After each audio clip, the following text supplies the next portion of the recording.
Hey everyone, good morning, good afternoon, or good evening, wherever in the world you're joining me from today. My name is Harte, and today I'm going to talk to you about ways that you can really get the best out of your engineering team without adding additional headcount to drive more customer value. Now, I'm going to walk you through some of the learnings that I gained through my own experience in leading a now self-sufficient and high-performing team.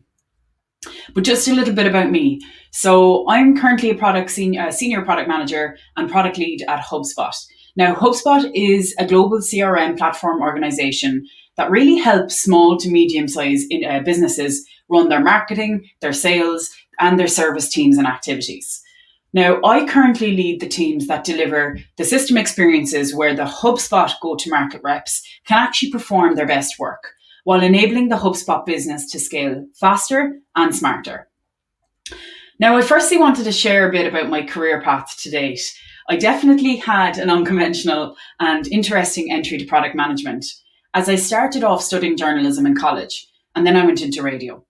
I took with me from that a real depth in knowledge on how to best communicate to get your message across, which is really an important skill as a product manager. But from there, I got a marketing job where I actually led a website redesign and build project. And this really made me realize that I wanted to be involved in building things. So from there, I co-founded a startup with one other person, and we built a SaaS platform for the hospitality recruitment sector. Now, no 2 days were the same there.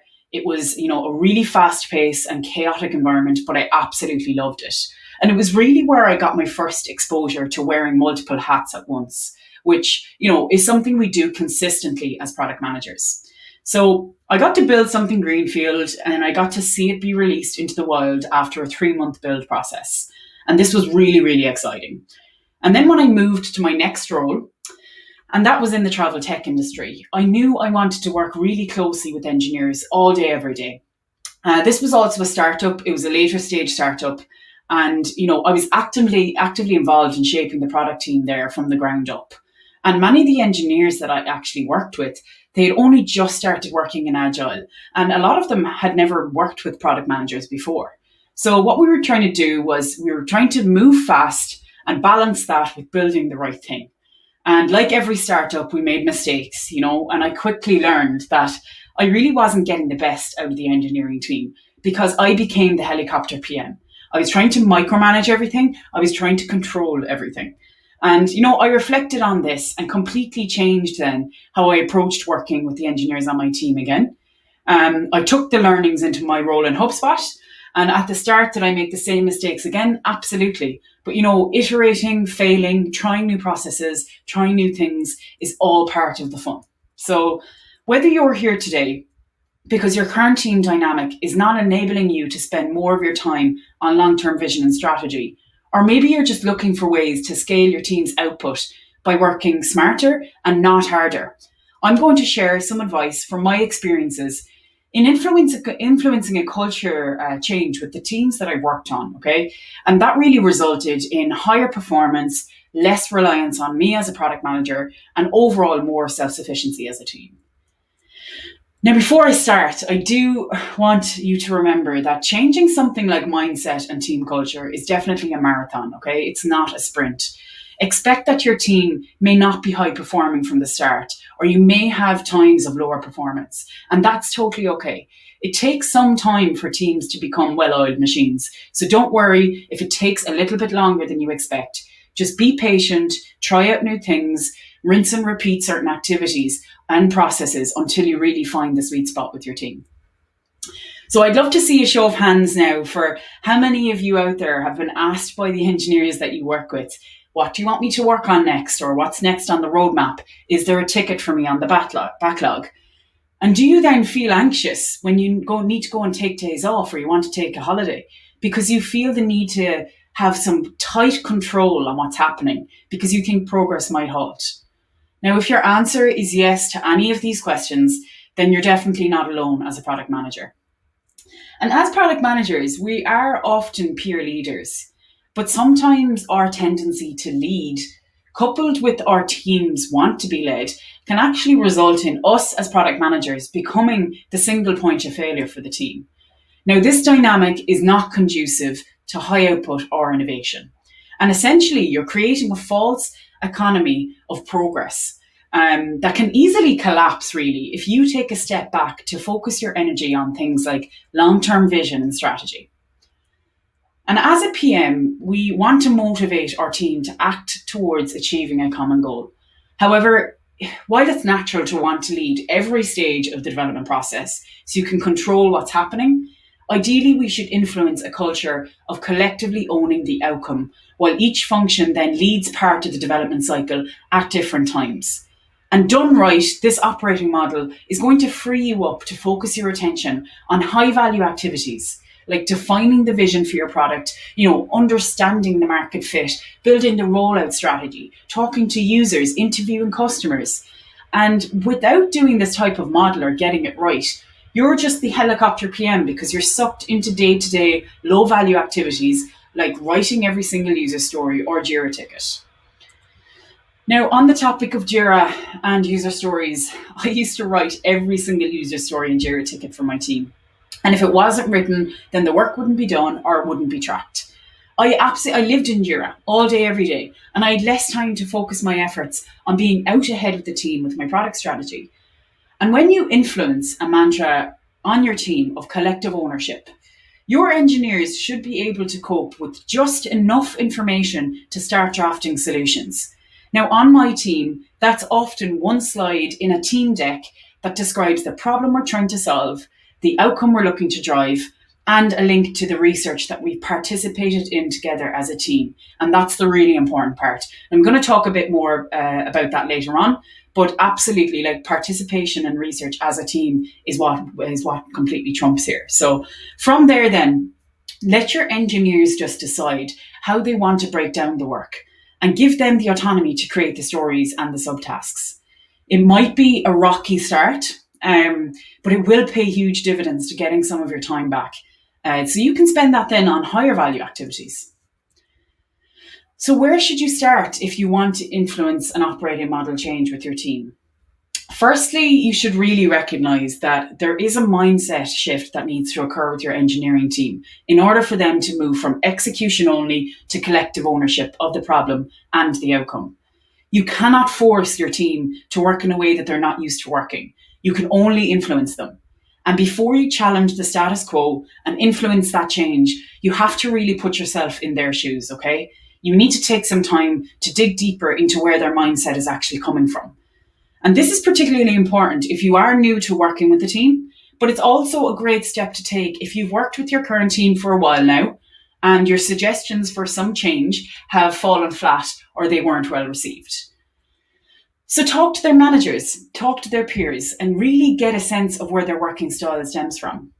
Maybe their manager has always told them to live in Jira and just to take the next ticket, while always asking the PM if they were in doubt of what to work on next. Or maybe they previously worked with a PM who did not involve them heavily in other aspects of the product development process, like problem definition, maybe research and design. And maybe the only way they know how to work is to build the solution and just move on to the next ticket. So before trying to get more out of them by encouraging them to take more ownership, you must first understand the type of engineer they are and what makes them actually tick.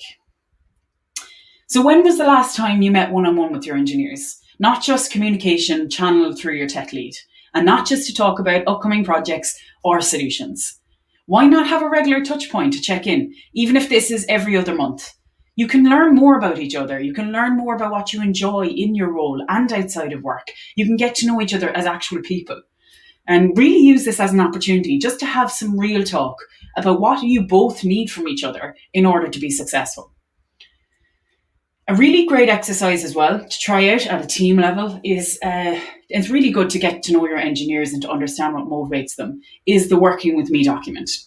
Now, for this document, each person on the team will spend a bit of time documenting what excites them about the role, what stresses them out, what their pet peeves or quirks are, how they like to learn, and how they like to receive feedback. So if you choose to present back, you can also choose to share them offline with your team. And you'll be really, really surprised what you learn. And it's really going to help you build empathy with each other because they're also going to learn the same things about you. So if you do try this out with your team, remember that the document should only be viewable and only shareable between your immediate team. Some people could be going out of their comfort zone for this exercise, so do be mindful of that, because you also want to build a psychologically safe environment for your team where everyone feels comfortable and everyone feels like they can bring their full selves to work. Now, another great activity that builds psychological safety and encourages engagement from your team is the Circle of Strength exercise. Now, this was pioneered by Dr. Edmondson of the Harvard Business School. And each team member will self-reflect and document what puts them in their green zone, which is where they are the most comfortable. After this, they're going to document what puts them into their yellow zone, which is really the zone that tests your strengths. And this is the zone as well where we learn and grow the most. And then lastly, you'll document what puts you in the red zone. And as you can imagine, this is also known as the panic zone. This is really the activities or things that stress you out in your role. So just like the Working With Me document, this does create a certain degree of vulnerability with your team. And when it's embraced, it fosters and builds great empathy between the team. So do a regular pulse check on what zones or circles your team members are operating in within a given period. And it'll really help you to know how to best work with them during that time. So now you've deepened your knowledge of your engineer's mindset, their working style, and what pushes them in and out of their comfort zone. You next need to acknowledge continuous learning as part of their role and something that may appear to slow them down. Now, HubSpot has a ton of interconnected systems. And from a software engineering perspective, it is a constant opportunity to learn and to absorb new technologies and new products. And we also have a culture that encourages internal mobility and upskilling to new systems. And from a PM perspective, that can mean that output slows down from the engineers for a period of time because they need to ramp up. And that really is okay. And why are we totally okay with that? Well, the lack of expertise that comes with learning a new system or a new technology is so valuable because it gets filtered into an objective look at the systems from a fresh perspective. Now, one of the engineers I work with brilliantly put it. He said, it's like when you move into a new house and you notice every single imperfection, but after 20 years, the rips and the stains just become invisible to you. So factoring in time for upskilling and continuous learning on new systems and processes will result in the team actually being able to perform better in the long run because they're going to spot all of those rips and all of those stains and build an overall better product. Now, moving on, I want to talk about a topic that is definitely close to my heart. As PMs, we are great communicators and we need to tell stories every single day. Now, again, I'd love to see a show of hands for how much of your time do you think you spend communicating your product vision to your own team versus getting stakeholder or customer buy-in? So I like to strike the balance of 60-40% in favor of my own team communication. So what I do is I focus first on them and then work my way outside of that circle. Now, I don't assume that everyone on my team just knows what's in my head when it comes to product vision. So what I try to do is I articulate to them. I articulate what the product goals are and how they actually relate to business goals as well. I really spend time crafting the message and I check in with the engineers. I get feedback and I make sure they're on board. The baton really stops with them if they're not bought in. So once you clearly communicate your product vision to your own team and you make sure they're bought in, you next need to articulate how their work actually correlates to driving business goals. Now, this is a company that I just made up, but here's a way you could structure your team's objectives, just to demonstrate how they relate to the overall company objectives. And this really should be communicated in detail to every engineer, every designer, and every analyst on the team. Everyone should know the broader context from the start to be able to put their own work into context. And a good practice to establish is just reminding the team of the business goals as often as possible. Like, the strategies and the goals may evolve and they may adjust, but everyone should be kept in the loop in order to collaborate effectively and to work in a streamlined manner as well. So sharing this information with the team, it keeps them motivated, it keeps them working towards a common purpose, but it also reduces wasted effort on low priority features and promotes a more proactive approach to working together. So now you're communicating continuously with the team, you're reminding them how they fit into the bigger picture, but you should now focus your attention on building trust and being vulnerable with your engineers. And there are a couple of ways that you can let your engineers know that you have their back. First of all, your job is to negotiate timelines and prioritization with stakeholders. But please bear in mind how overpromising and underdelivering can actually impact your team and really hurt morale. Also, move away from being deadline driven to value and target driven. That's a huge mindset shift that you yourself need to adopt, but you also need to bring your stakeholders on this journey as well. Next, just support your engineer when they want to prioritize infrastructure improvements. Support them spending time on resolving reliability issues and non-critical bug fixes. And then this is a really, really important one. Always add buffers to everything. Time buffers, that is. And let your engineers be in the driver's seat when deciding when a timeline of something can be done or when they're working through timelines together. So don't dictate this, let your engineers be in the driver's seat. And then lastly, about one of the most important ways to build trust with your team is just to admit your wrongdoings. We're all going to be wrong sometimes. We're only human. We all make mistakes. You may go wrong with your product strategy and make a wrong call. You may overpromise something, like I mentioned earlier, and then the team can't deliver it. And that might cause some friction. And then the way you handle being wrong, though, is going to have a really significant impact on your team, their trust in you and general morale. So just own being wrong, push past the discomfort and bear the humility. Don't find others to blame for your wrongdoings. Don't point the finger anywhere else. Not only will it let your teams know that you are actually human, but they'll build empathy for you. They'll respect you, which is going to just strengthen the overall relationship. So my next bit of guidance is a muscle that my team is really, really flexing in the last year. And the benefits have been absolutely astronomical. So here we've got a simple representation of a project lifecycle. Now, a show of hands for how many of you think engineering only needs to be involved somewhere between designing the solution and delivering the solution? And what do you think the benefit would be if you included them earlier in the discovery, research, and problem definition stages? Now, getting your engineers involved in the earlier stages really does, like research, really does foster a sense of team ownership throughout the project lifecycle, rather than siloed ownership at a handoff. And when all members of a team have a shared understanding of the users, it brings real clarity to conversations, decision-making, and prioritization. And ultimately, when engineers are engaged in user research, it really helps them to create a better product because they can build better empathy, because that's also in their best interest as well as yours. So how do you actually go about encouraging them to become involved? So in the early stages of a project, you could share early findings with them so they can start to make some engineering decisions. And they could begin to work on things like the back-end architecture, they could name their schemas, and even they could think about how they leverage partnerships or additional services. You have to understand that there's a lot of dev work that can actually be done before any designs are initiated or finalized. As well, you could bring them in as note takers, or why don't you bring them in as observers during testing? And you could also include them in design workshops.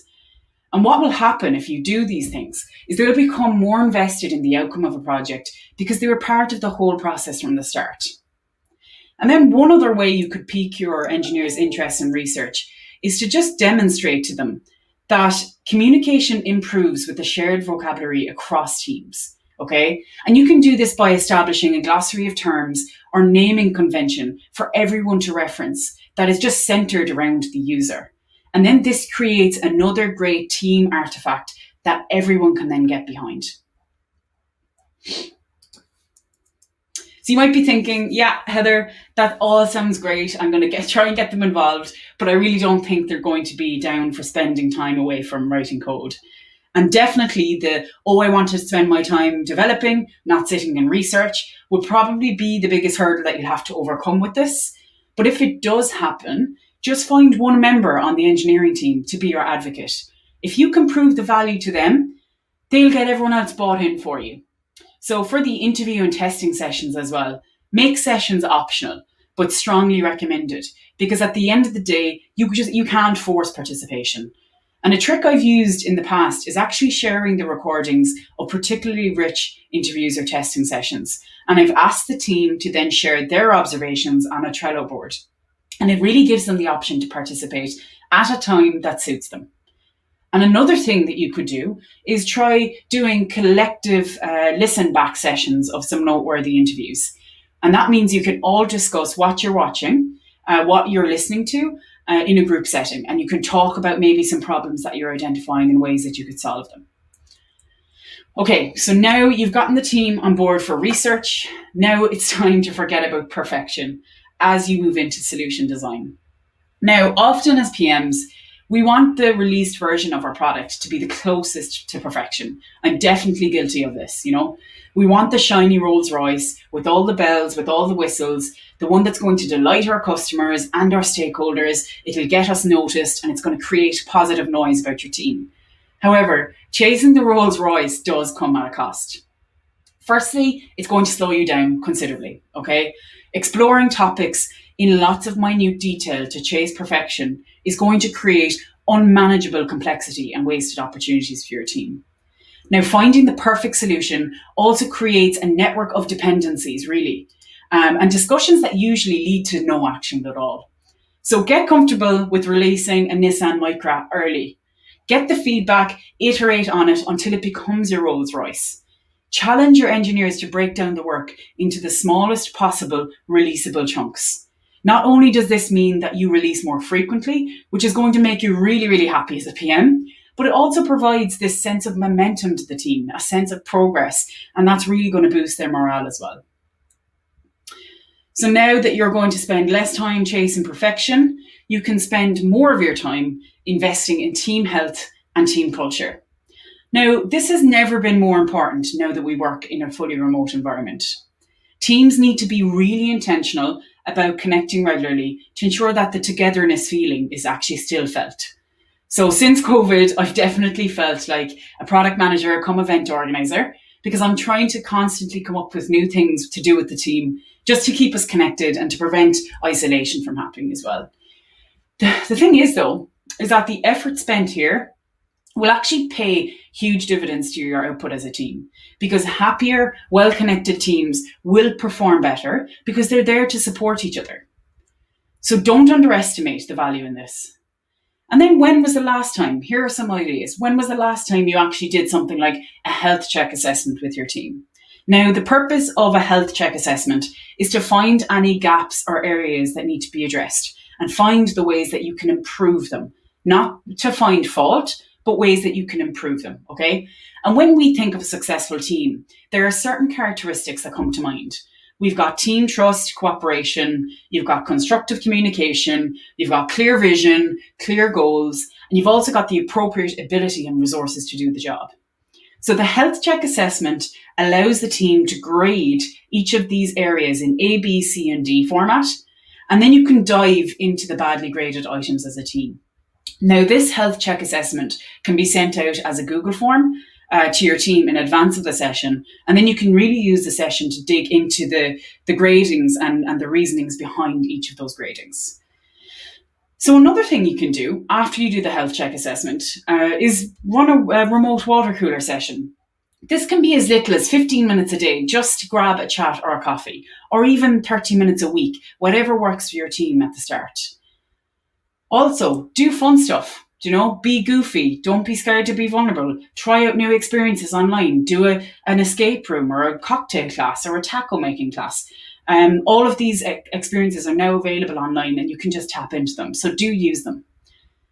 And then also, you're going to have a mix of personalities on your team, and often your engineers are just going to follow your lead if you want to try something new. They might just want you to break the ice first, so go ahead and try these out. You could use something like a personal storyboard exercise, just to get to know what goes on in each other's lives outside of work. If you know a bit about somebody's life outside of work, it helps you to relate with them. It helps you to empathize with them. On my team as well, every so often, we also had a Guess the Baby Day, where we posted pictures of ourselves as babies and guessed who we were on the team. And then lastly, at the end of last year, this was super successful. We ran a hackathon. And this was a really good way for the engineers just to unwind towards the end of the year.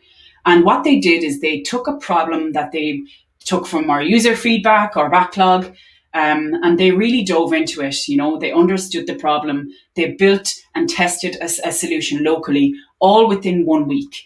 And they did this all without the support of product managers or design. So this was really successful and actually lots of fun. Now, this was my baby picture, you'll see. Whatever happened to me, I don't know. And next is the personal storyboard template. So you'll definitely learn a lot about each other from this in a really short space of time. Now, when we ran this on my team, I actually found out that one of our systems analysts has a physics degree. And I found out that another one of our engineers has a pilot license. And these are just things that I never would have known about them at all. And for the hackathon then, the engineers had the creative license to come up with a really cool idea without the constraints of a roadmap. And it really got them re-energized in their work. And we really built a cool feature that we were actually able to put on the roadmap to be released this year. And here with these activities is a perfect example of where I as a PM stood back, especially with the hackathon. You know, I controlled less, I gave less, but the team actually, I got more from them in return, which does wonders for building trust. So by now, if you've tried out some of the processes and activities that I've suggested, you're going to want to get regular feedback to see how receptive the team actually are. And in the words of management guru Ken Blanchard, feedback is the breakfast of champions. We love feedback in HubSpot. We love it a lot. We get peer-to-peer feedback. We get manager feedback. And you should look for feedback from your peers as a product manager and be open to receiving it and actioning it. You know, once you build the trust with your team and allow yourself to be vulnerable, then providing and receiving feedback should just become part of your regular operating rhythm. It should become part of your norm. And it really fosters a continuous learning mindset, which is really a critical skill in successful product development. And look, nobody is perfect, so we all have ways that we can improve. And in addition to peer feedback, how many of you regularly share and review your user feedback, but as a team together? All of the good, the bad, and the ugly comments. So we capture all of our feedback in-app directly from our users where they are in their workflow, and then we review the suggestions as a team every week, and then we decide how and if we're going to action it and have a feedback loop put in place with the users so they can check in on their request. So just to recap now on everything we covered today, here are the takeaways that you can put into action right away with your teams. Now, there is no perfect time to start any of this, so why bother waiting? I'd really love to know how you all get on with putting some of this guidance into action with your own teams. Let me know what exercises work well and what doesn't work well for you. I can share with you some of the templates. Just reach out to me and I'll send you the documents, no problem. But do understand before I let you go that each team is completely different. We all have diverse thoughts and learnings to share. So what will work for me might work differently for you. But just take these learnings and apply them to your own team and see how things go. And then before I wrap up, this one sounds really obvious, but it actually takes, you know, some teams overlook it and don't do it at all, but take time to celebrate the wins and also recognize the failures as a learning opportunity. Now, when the team hits a milestone, recognize it both internally and externally to stakeholders and other product teams. And often as the product manager, it is on you to create that noise and PR for your team. So get it out there, shout about it. You know, a thank you goes a long way to your teams. And it really instills a positive culture and keeps the team motivated and excited about the work that they do. So that's it from me. Thank you all so much for participating today. Please don't be a stranger. I would love to stay connected. So please find me on LinkedIn. We can keep the conversation going, or alternatively, feel free to just drop me an email. Thank you, Product School, for having me, and thank you all for your time. Best of luck, everyone. Bye.